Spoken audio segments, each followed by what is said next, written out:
पिछली वीडियो में हमने आपको एहराम और तलबिया के बारे में बताया था और ये भी बताया था कि जैसे ही आपने एक बार तलबिया पढ़ा आपका उम्रा शुरू हो गया और आपके ऊपर 26 चीज़ें हराम हो गई। आज हम उन्हीं 26 चीज़ों के बारे में बात करेंगे और जिसको भी हज या उम्रा करना है वो इन 26 चीज़ों को ज़रूर याद रखे। इन 26 चीज़ों में से 20 चीज़ें ऐसी हैं जो मर्द और औरत दोनों पर हराम है, 4 चीज़ें ऐसी हैं जो सिर्फ मर्द पर हराम है लेकिन औरत के लिए जायज़ है, और 2 चीज़ें ऐसी हैं जो सिर्फ औरत के लिए हराम है लेकिन मर्द के लिए जायज़ है। तो सबसे पहले हम उन 4 चीज़ों के बारे में बात करेंगे जो सिर्फ मर्द के ऊपर हराम है। इसमें सबसे पहले है सर का छुपाना या ढकना, यानी कोई चादर या फिर एहराम सर पर नहीं डाल सकते और सर में आपके कान भी शामिल हैं। मिसाल के तौर पर कान पर मोबाइल लगाकर बात करना भी जायज़ नहीं है क्योंकि उससे भी आपका कान छुप जाता है, तो आप स्पीकर पर बात करें। लेकिन अगर आप एहराम की हालत में लेटे हुए हैं तो जितना सर आपका तकिए से छुप जाए वो जायज़ है, और आप अपनी बॉडी के हिस्से जैसे हाथ वगैरह से अपना सर छुपा सकते हैं। और पूरा सर भी पानी में डुबोना भी जायज़ नहीं है और ना ही शावर के बाद टॉवल से पोंछना जायज़ है, लेकिन आप शावर ले सकते हैं। दूसरा है सर पर साया करना, जैसे अम्ब्रेला से या बंद छत की सवारी में सफ़र करना जायज़ नहीं है। दिन में बंद छत की सवारी में सफ़र करना हर मुजतहिद के नज़दीक हराम है, लेकिन आयतुल्लाह सिस्तानी और आयतुल्लाह खामनाई के नज़दीक रात में बंद छत की सवारी में सफ़र करना जायज़ है। लेकिन आयतुल्लाह सिस्तानी का एक मसला है कि अगर आप रात को बंद छत की सवारी में सफ़र कर रहे हैं और सफ़र के दौरान बारिश हो जाए तो फिर आपको बंद छत की सवारी छोड़नी पड़ेगी, यानी बारिश के दौरान बंद छत की सवारी में सफ़र करना जायज़ नहीं है। अगर बारिश पड़ जाए तो आपको गाड़ी रोक कर खड़ी कर देना है, और अगर नहीं किया और बारिश में भी आप ड्राइव करते रहे या सफ़र करते रहे तो फिर आपको एक बकरे का कफ़ारा देना पड़ेगा। लेकिन मक्का पहुंचने के बाद मक्का के अंदर आपको बंद छत की गाड़ी में सफ़र करने में कोई मसला नहीं है, यानी मक्का के अंदर आप दिन में भी एहराम की हालत में बंद गाड़ी में सफ़र कर सकते हैं, उस पर कोई कफ़ारा नहीं है। और तवाफ़ के दौरान आप अम्ब्रेला भी यूज़ कर सकते हैं। तीसरा है मर्द के लिए सिला हुआ कपड़ा पहनना हराम है, लेकिन औरतों के लिए सिला हुआ कपड़ा पहनना जायज़ है। आपको 2 चादर लेनी है, एक चादर से आप अपनी नाफ से लेकर घुटनों तक कवर करेंगे और दूसरी चादर से आप अपने दोनों शोल्डर्स कवर करेंगे। लेकिन चादर में कोई जोड़ नहीं होना चाहिए, यानी 2 टुकड़ों को सिलकर अगर एक चादर बनाई है तो इसका इस्तेमाल जायज़ नहीं होगा। लेकिन सिली हुई बेल्ट आप यूज़ कर सकते हैं अपना सामान वगैरह रखने के लिए। लेकिन अगर मर्द एक बार तलबिया पढ़ने के बाद सिला हुआ कपड़ा पहन ले तो जितने कपड़े पहनेगा हर कपड़े पर अलग अलग कफ़ारा देना पड़ेगा। मिसाल के तौर पर कोई मर्द हालत एहराम में एक अंडरवेयर, एक बनियान और एक टी शर्ट और एक जीन्स पहन ले तो इस आदमी को 4 बकरों का कफ़ारा देना पड़ेगा, और अगर ये उतार कर दोबारा से पहन ले तो फिर से कफ़ारा देना पड़ेगा, यानी जितनी बार पहनेगा कफ़ारा देना होगा। और नीचे के एहराम में पिन भी नहीं लगा सकते, लेकिन ऊपर के एहराम में आप पिन लगा सकते हैं। चौथी चीज़ है मर्द के लिए एहराम में पैर के ऊपर का हिस्सा कुछ पहनकर कवर करना भी जायज़ नहीं है, यानी उंगलियां छोड़कर। जहाँ से आपकी उंगली ख़त्म होती है उस जोड़ से गट्टे तक का जो एरिया है उसका कम से कम 1/3 एरिया खुला होना लाजमी है। अगर कवर किया तो हराम है। तो मर्द ऐसी चप्पल पहने जिसमें पैर खुला रहे। ये वो 4 चीज़ें थी जो सिर्फ मर्द के ऊपर हराम है। अब हम बात करेंगे उन 2 चीज़ों के बारे में जो सिर्फ औरत के ऊपर हराम है। पहला है चेहरे को नकाब से छुपाना, यानी एहराम में आपको अपना चेहरा खुला रखना है, लेकिन औरत के कान चेहरे में शामिल नहीं है तो कान को छुपाना वाजिब है।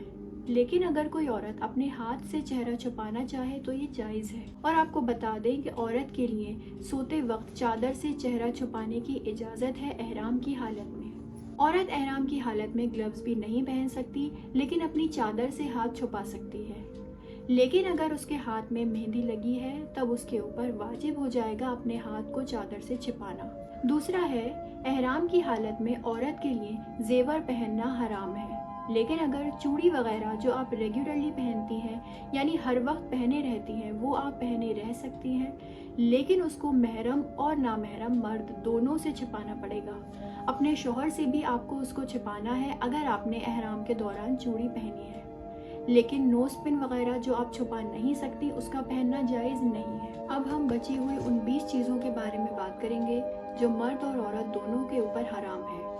سب سے پہلا ہے بدن پر لوشن یا کریم یا آئل کا ملنا، چاہے بھول سے انجام دیں یا جان بوجھ کر، دونوں ہی صورت میں کفارہ دینا پڑے گا۔ دوسرا ہے بال کا اکھیڑنا، مونڈنا یا کاٹنا۔ اگر آپ نے ایک بال بھی توڑ دیا تب بھی حرام ہے، لیکن احرام پہنتے یا اتارتے وقت اگر بال ٹوٹ جائیں اس کا کوئی کفارہ نہیں ہے، یا انسان کا کوئی واجب یا مستحب غسل کرتے وقت بال ٹوٹ جائیں تو اس کا بھی کوئی کفارہ نہیں ہے، یا وضو کرتے وقت اگر بال ٹوٹ جائیں تب بھی کوئی کفارہ نہیں ہے۔ لیکن اگر انسان بس ایسے ہی شاڑ لینا چاہتا ہو، کوئی واجب یا سنت غسل نہیں، اور اس کو یقین ہے کہ غسل کیا تو بال ٹوٹیں گے تو غسل کرنا جائز نہیں ہوگا، یا اگر سر میں ہاتھ پھیرے یا داڑھی میں ہاتھ پھیرے اور بال ٹوٹ جائے تو کفارہ واجب ہو جائے گا، اور اس کا کفارہ ہے 1 مٹھی اناج ہر بال کے بدلے میں۔ تیسرا ہے خوشبو کا استعمال یا خوشبو لگانا یا خوشبو کا سونگھنا، یا آپ کسی ایسی جگہ سے گزر رہے ہیں جہاں بدبو آ رہی ہے تو آپ ناک بھی بند نہیں کر سکتے، یہ سارے عمل حرام ہے، لیکن آپ ایسی جگہ سے تیزی سے گزر جائیں، اور اس مسئلے میں آپ کا صابن، شیمپو، ویٹ ٹشو سب شامل ہیں، یعنی آپ کوئی بھی ایسا پروڈکٹ یوز نہیں کر سکتے جس میں خوشبو موجود ہو، اور اگر کیا تو گناہ ہوگا۔ احرام کے لیے بنا خوشبو کے پروڈکٹس آپ کو مارکیٹ میں مل جائیں گے، ان کا استعمال کر سکتے ہیں۔ اور آپ کو بتا دیں کہ اگر کھانے میں بھی کوئی ایسی چیز کھائیں جس کو خوشبو کے لیے کھانے میں ڈالا جاتا ہے، اس کا کھانا بھی حرام ہے، اور اگر کھایا تو پھر کفارہ بھی ہے، جیسے زعفران، لونگ، الائچی وغیرہ۔ آپ جتنی بار کھائیں گے اتنی بار آپ کو 1 بکرے کا کفارہ دینا پڑے گا۔ چوتھا ہے سرما لگانا۔ پانچواں ہے ناخن کاٹنا، بھلے ہی آپ دانتوں سے کاٹیں تب بھی یہ حرام ہے۔ چھٹا ہے جسم سے خون نکالنا۔ مثال کے طور پر کسی کو برش کرتے میں خون آ جاتا ہے تو اس کے لیے برش کرنا بھی جائز نہیں ہوگا، لیکن شوگر ٹیسٹ یا اسی طرح کی ضرورت کی وجہ سے اگر خون نکالنا ہے تو جائز ہے، یا کسی کی چوٹ لگ جائے اور خون نکل جائے تو بھی کوئی گناہ نہیں ہے۔ ساتواں ہے جان بوجھ کر آئینہ یعنی مرر میں دیکھنا بھی حرام ہے، اور اگر زینت کی نیت سے آئینہ دیکھے تو انسان کو چاہیے کہ ایک بار پھر سے تلبیہ پڑھے، اور اس مسئلے میں سیلفی کیمرہ بھی شامل ہے، یعنی آپ احرام کی حالت میں سیلفی نہیں لیں، یہ بھی حرام ہے، لیکن آپ کسی اور سے کہہ کر اپنا فوٹو کھنچوا سکتے ہیں، لیکن بے خیالی میں مرر میں دیکھ لیں تو کوئی گناہ نہیں ہے، یا زخم وغیرہ چیک کرنے کے لیے یا ضرورت کے تحت دیکھیں تو بھی جائز ہے۔ آٹھواں ہے دانت نکلوانا یا اکھڑوانا بھی حرام ہے، لیکن بہت زیادہ کسی کو اگر درد ہو جائے کہ برداشت ہی نہ ہو تو آپ نکلوا سکتے ہیں۔ نواں ہے احرام کی حالت میں زینت کرنا حرام ہے، بھلے ہی کوئی زینت کی نیت سے صرف سن گلاسز ہی پہنے تو بھی یہ حرام ہے، یا رنگز صرف زینت کی نیت سے پہنے، یا واچ زینت کی نیت سے پہنے تو بھی حرام ہوگا۔